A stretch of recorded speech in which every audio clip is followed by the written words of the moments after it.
Okay, welcome back in. I know I probably have over a week to do my prediction for the Super Bowl because it doesn't happen until the following. But while I have the time, I might as well make my predictions right now. So we do have the Kansas City Chiefs and the Philadelphia Eagles meeting for the second time in 3 years to possibly hope for one of these two teams to. So for the Chiefs, they're going to be making their seventh Super Bowl appearance. They have a 4-2 record heading into this game. The very first Super Bowl was back in 1967. The Green Bay Packers would defeat the Kansas City Chiefs 35-10. Kansas City would get their first Super Bowl win against the Minnesota Vikings in Super Bowl IV, winning that game 23-7. They'd have to wait half a century to get a second Lombardi, and this was in Patrick Mahomes' third season, because in the 2017-18 year he was drafted, but he only played one game at the end of the year, 2018-19. He would play all of the season, and unfortunately the Chiefs would lose in the AFC Championship game, so they finally got over the hump in his third year, defeating the San Francisco 49ers 31-20. The following year, Super Bowl 55, that's when the whole COVID thing happened. They would end up meeting Tom Brady for the second year in a row, but this time he was in a Tampa Bay uniform, and the Buccaneers would come away with the victory 31-9. So I think that was the only time I ever saw them, the Chiefs, very vulnerable. They only got 3 field goals, which was crazy to think because they had Tyreek Hill on the team, and obviously they had Travis Kelce and Patrick Mahomes, and they were a good team. They just ran into a very good Buccaneers defense. In Super Bowl 57, they would defeat the Eagles, as I said, in their first matchup, 38-35, claiming their third trophy in team history. And just last year, they would defeat the San Francisco 49ers 25-22, getting their fourth Super Bowl championship and the third in the Patrick Mahomes / Andy Reid era. So they are going to be trying to be the first team in the National Football League to go for a three-peat. Can they do it? It is very possible. But again, we have to wait until the game is done to say whether they were make history or just fell short. As for the other side of the football, the Philadelphia Eagles will be making their fifth Super Bowl appearance. They have gone 1-3 so far. In Super Bowl 15, they would play the then Oakland Raiders, losing that game 27-10. In Super Bowl 39, they would take on Tom Brady, it seemed like he was always in the Super Bowl. They would lose that game 24-21. In Super Bowl 52, they would get the revenge on New England, and that was a huge game, 41-33. That's when Nick Foles was under center. Finally getting their first Lombardi trophy, and then unfortunately 2 years ago when they played the Chiefs, they would lose that game 38-35. So they're hoping to get their second Lombardi trophy because they don't want to be 1-4 in the Super Bowl. So this is going to be the 12th time that these two franchises will meet in the history. Obviously, this is the only second time they would meet in the postseason because obviously one's in the AFC and the other is in the NFC. So for the Chiefs, every time the postseason gets rolling, they seem to bring their A game. Throughout the season, they definitely didn't play their best football, if I'm going to be completely honest with you. But once the playoffs come around, they definitely seem to kick it into another gear. And I mean, there's a reason they've been to now, I think it's going to be their fifth Super Bowl in the Mahomes era and Reid era, because it's 2020, 21, 23, 24, 25. So it's going to be their fifth time in 6 or 7 years that Mahomes and the Chiefs will be playing in the Super Bowl. So there's no question that Patrick Mahomes is, if he isn't the best, he's definitely one of the best quarterbacks in the league. He's a freak of nature. He can beat you with his arms or his legs, just like a lot of quarterbacks. If he can't find an open receiver or a tight end, he can run for a first down or a touchdown. The Chiefs have a pretty darn good running back. It definitely helps when they brought Kareem Hunt back to the team. Travis Kelce is the best tight end, in my opinion, in the National Football League. He can be quiet from time to time, but every time he seems to catch the ball, he seems to make a pretty big play, whether it's, again, for a first down or a touchdown. Those two are just like peanut butter and jelly. They just go, they just work really well together. Um, and it also kind of helps when you have two veteran wide receivers on your team in DeAndre Hopkins and Smith Schuster. They're both threats on the outside. So Kansas City is pretty stacked when it comes to the offensive side of the ball. And on defense, they got a pretty darn good defense too, led by veteran Chris Jones. Their defensive line is strong, and if it comes down to a third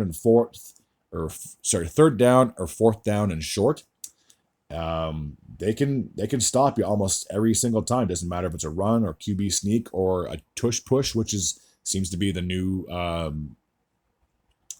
the new QB sneak is basically a tush push, is what it's called now.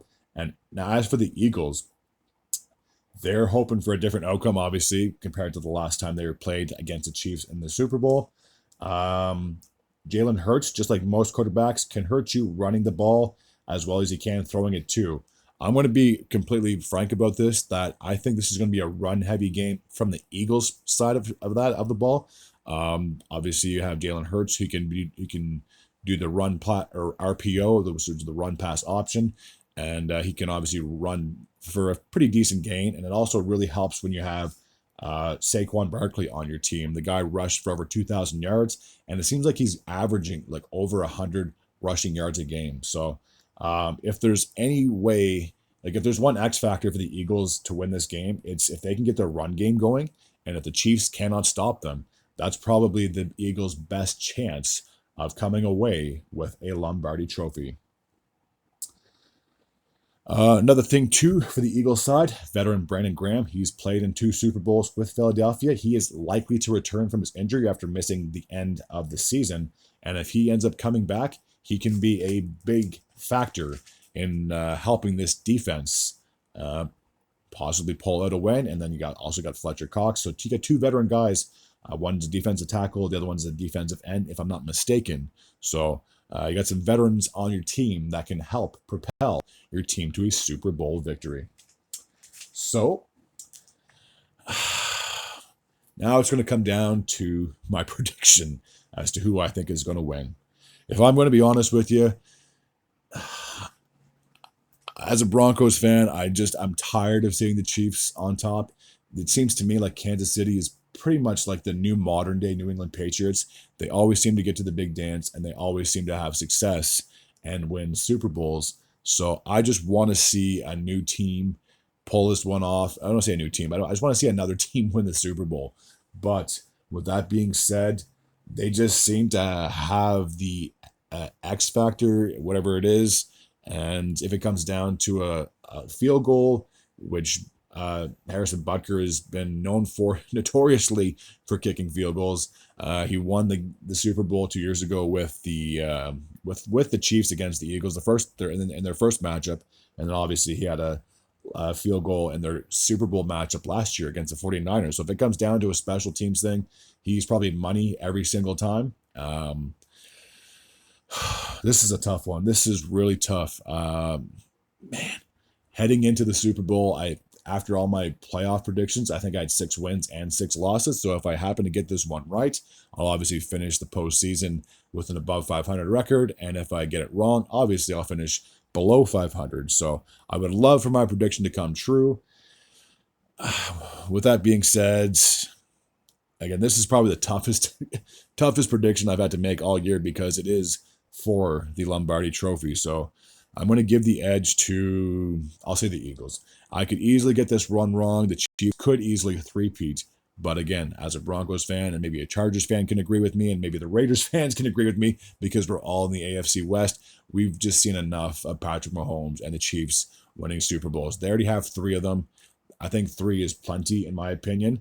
But obviously if you're a Chiefs fan, you just want to keep them trophies coming your way. So yeah, I got the Eagles. I'll take this one. I really think that Saquon, as long as he can be run the ball and be free, and his O-line can help open up some holes, that the Eagles should come away with the victory. I mean, there's a reason they got 14 wins on the year, and that wasn't certainly by fluke. So I got the Eagles. As for a score, I'll say 26-20. It could be I'm going to be a little bold on this one. I say the Eagles get a late touchdown, take the lead, The Chiefs probably run down the ball, and then maybe if they're lucky, the Eagles, maybe they get a pick or a turnover on downs, and then a couple of knees, and then they are going to be hosting the Lombardi Trophy for the second time in their franchise history. Will I be right? Will I be wrong? Again, only one way to tell. There's a very good chance the Chiefs could pull off a three-peat and get history on their side, which would be an incredible feat for that franchise. But it's only a feat if you're a Chiefs fan, if I'm going to be completely blunt about this one. So after this, I will have my review the following Monday for my Super Bowl review.